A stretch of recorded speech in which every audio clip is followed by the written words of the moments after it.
Harvard Valedictorian. How did this come about? And Yeah. by the way, that little thing right there, that's fresh. I like that. Yeah, that was my look, man. I had to cut it off for work.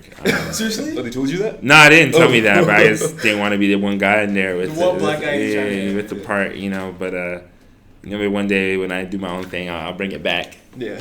That's like a life goal of mine. Yeah, so there's a contest basically. So I went to graduation. My friend, one of my best friends on the basketball team, this dude Zena, was graduating the year before, and I watched his speech. No, he didn't give a speech, but I watched his speech for that graduation year. I was like, oh, this is super powerful.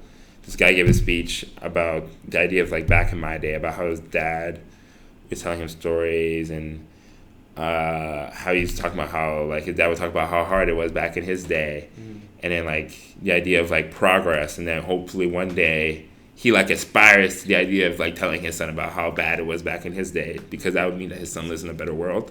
Wow. And I was like, yeah, that's a really dope speech. I like that. Yeah. I was like, I would like to give a speech like that. So then when the opportunity came my senior year, they sent out like an email for like a speech competition. Yeah. And, you know, I was like, yeah, I would like to give a speech. So I just, you know, sat down and thought about what meant something to me and like if I had a story to share. And, you know, I kind of, you know, started thinking about like my father and his journey, and then, you know, the story you hear in the speech about like my grandfather and how he would climb this tree. Dreams of my father, Obama. And this like kind of lineage of like men, right? And like those connections, and kind of like my family story and like the roots in Nigeria and how they came here, and the idea of like uplifting each other, I think, and that goal, and then also talking about like kind of a catalyst for that in my life with like the loss of Michael Brown and like some of the stuff, you know, I've been working on No More Names at this point.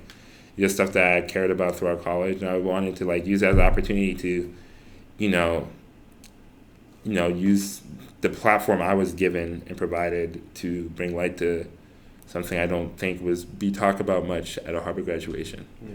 Yeah. You know, like Michael Brown would have been coming into college when I came into college. Yeah. So like, is he our age? 96.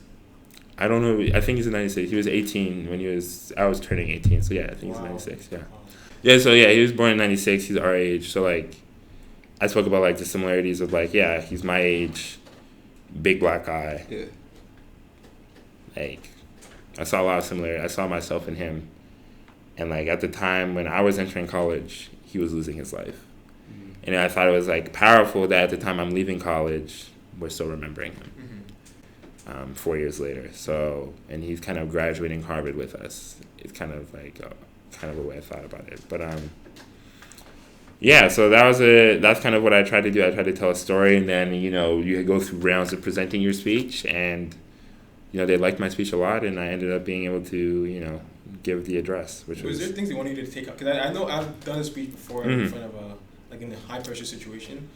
Is there things they wanted you to take out of your speech and all that kind of stuff?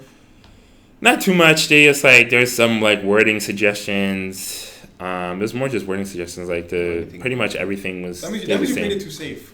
Huh? I gave a talk at my high school. I was with my high school valedictorian, and I know there's a lot of stuff. Well, not a lot, but there's quite a couple that they wanted me to take out. Oh, really? So I feel like maybe you played it a bit too safe. You said it anyway. Huh? You just said it anyway. Yeah, but What are they gonna do? That's true. What are they Suspend gonna you after you graduate?